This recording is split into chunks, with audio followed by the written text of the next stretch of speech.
My name is David Childers, and this is Franklin Boulevard Media. Well, I grew up in Mount Holly for my first 16 years of life, and then I went off to military school in Waynesboro, Virginia, and started seeing getting a different view of the world, meeting people from other parts of the country, other parts of the world. There were a lot of guys there from Thailand at that time, some tough guys. And then I wound up going up to Chapel Hill for 4 years, and then lived in Greensboro and Wilmington, Shelby. But I wound up back here in 1981 and with my family. At that time, my son was, I think, 3 or 4, and our daughter was less than a year old. And I've been here since then. I practiced law for 35 years. I quit that in 2016. I've been playing music since I was a teenager, but I never got real serious about it. And started really getting serious, I guess, in about 1990. And I was pretty old by then, pushing 40. And I just kept doing it, and that became more and more a significant pursuit. And over time, it just became what I do. And in 2016, that's when I decided I'd get out of the law, turned in my law license, went full-time playing music, and haven't looked back. Well, it was, I can't really complain about it. I mean, Mount Holly was a very vibrant place. Gastonia was. All these towns, they had life in them. You went downtown Mount Holly when I was a kid. There were movie theaters, there were department stores, dime stores, about 3 drug stores, there were bookstores. Circuses would come to town. There was a lot of sports going on. I lived real close to the ball field, so it was a community. It was a real sense of community. I mean, there were flaws in it. That was back during segregation, and the separation of the races was something I don't know a lot of people were aware of. I was, because I knew a lot of black people. And but that was always an undercurrent. It got worse in my teenage years, like into the 60s.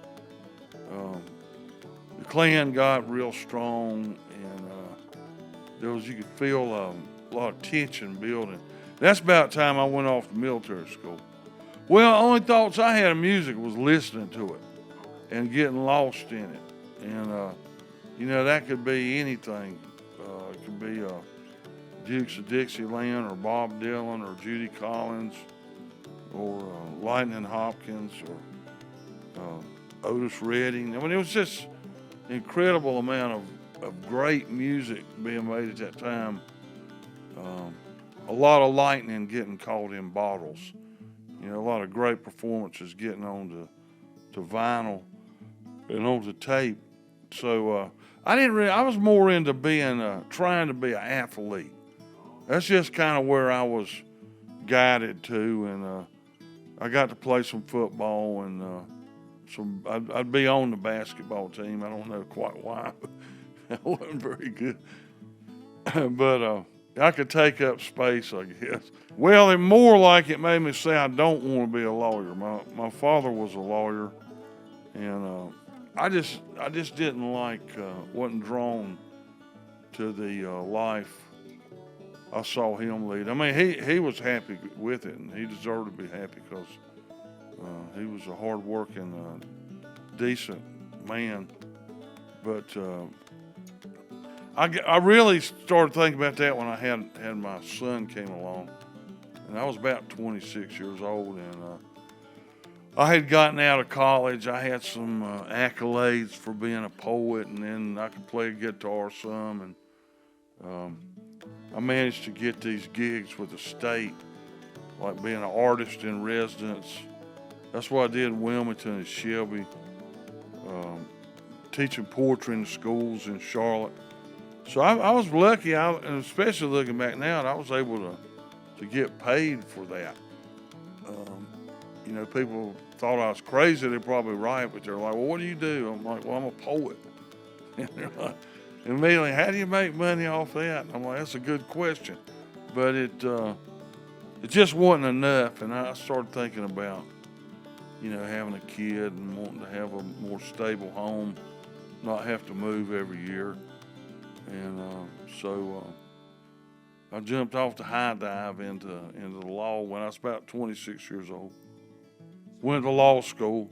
There was something attractive about that as well. And I got to admit, I had the best experiences and the worst experiences of my life practicing law.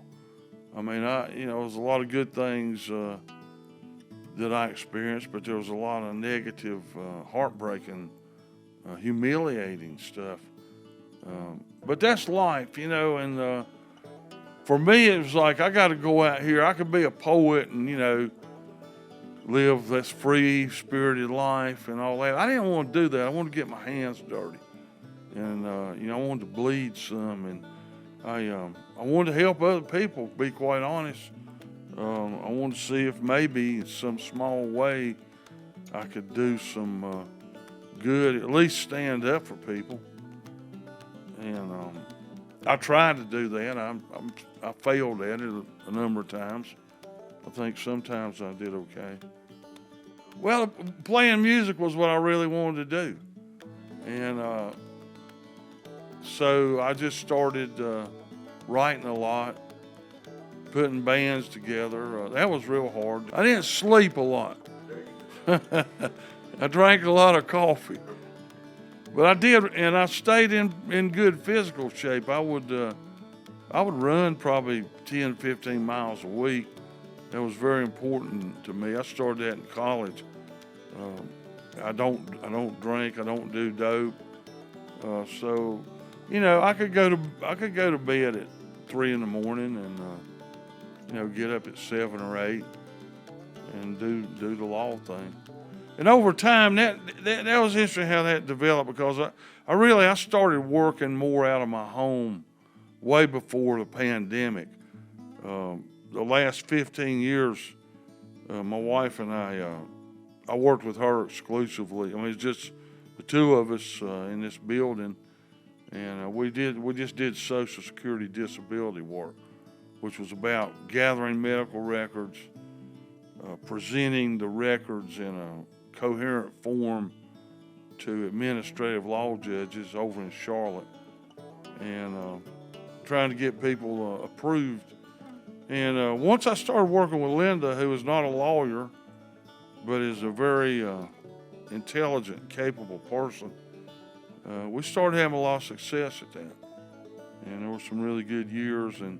But I didn't have to be, you know, like sitting around in traffic court at 10 in the morning or 9 in the morning, or, you know, I could like kind of do things on my own. I could go out and play more. Let me tell you something, there's no simple way to relate any of this, because it was not an easy balancing act to do. But writing songs and getting them out to people was very important to me. It still is. I mean, I don't feel as driven maybe at this time in my life, just because there's other things in life. I've always liked performing, and maybe that's part of why, you know, I decided to be a lawyer, and I certainly got to show my butt quite a few times. But when I was a kid, you know, I started doing puppet shows, and with this other guy, we'd pick up a little change, you know, and to me that was a cool thing to do. Then these stage shows would come to town, like a horror magic show with live people, and I'd be there to watch them come in and set everything up, and start handing out tickets, sending guys out in the street wearing skeleton masks and werewolf and Frankenstein. You know, I loved stuff like that. The wrestling matches would come to town. That was theater, you know, and I just loved being in. Later on, I got to play ball for the Hawks in a few games, and I just loved getting up there before everybody else, getting taped up and dressed up and watching the whole show build up till it was over. The lights went out. Well, here's the thing. I didn't leave law until I was about 65 years old. So I kept practicing law. It's kind of, I really couldn't sit back here and tell you how I did it other than I just did it. I mean, there were a lot of days I was just going on fumes, and but it's really kind of hard to remember, to be quite honest. And there's a lot of it I don't want to talk about. Well, I did these tapes like in 1992. I went in and a fella named Charlie Salem taped some songs, and I wound up putting out a little, I think it's 3 or 4 song tape, and I say little because it was only like 3 or 4 songs. And people listened to them, liked them. I wound up doing another one, and then I decided, well, let's do a CD, and that was the thing. So the first real album I did was in 1994 or 5. It's called Godzilla, He Done Broke Out. David Childers and the Mount Holly Hellcats. And, you know, I'd go play gigs and with various bands I had, whoever I could get to come out. And people would buy those things. So I kind of got, you know, it was not an unsuccessful thing. So that was the first one. It was on my own label, Single Wing Records. I called it Single Wing because that was the football formation we ran at Mount Holly. It was kind of antiquated, but pretty effective. I don't think I have. I mean, that's why I'm kind of amazed people, you know, consider that I'm a success. I don't feel that way. I mean, but I have had records, you know, get played on the radio, like small stations, but significant ones, because, you know, you're not going to hear stuff like I do on a big radio station. Well, I've shared the stage with the Avett Brothers a couple times, and they that's kind of weird thing is they play some of my songs, and they'll play 2 and sometimes 3 in a night, and they've been doing that now for about 11 years, because I keep waiting on them to quit doing it, but they keep adding them. So I've made a lot of fans that way, and I have sold some records off of that. They haven't recorded them themselves. I don't know why. You know, that's their business, not mine. But and I've had a song in a movie called The Dark Divide. But I don't, you know, I got a song. The first song I had that really got kind of popular on WNCW in Spindale was called Johnny Got a Mohawk. And that got around. Then the Avett Brothers started doing Prettiest Thing with a song I wrote, and I didn't really think that much about it. I mean, we put it on a record. But they liked it, and they started playing it regularly. And then they introduced another one into their repertoire, Lucky Stranger, and then lately they've been playing Don't Be Scared, or Scared, as some people would say. You know, and it's weird, like I'm sitting at home, you know, I've been, mainly I make my living painting pictures and stuff, and playing in breweries, and, you know, I've got a night off, I'm watching a football game, and I get a, you know, email or stuff on a messenger, like they just played this song, in front of 20,000 people. And I'm like, that's great. And I'm sitting here in my underwear. Well, I want to be able to keep playing. To me, the whole thing, making records, I've done a lot of records. I've probably got 20 albums, and I could go on and on and on. I've worked with some great people like Don Dixon,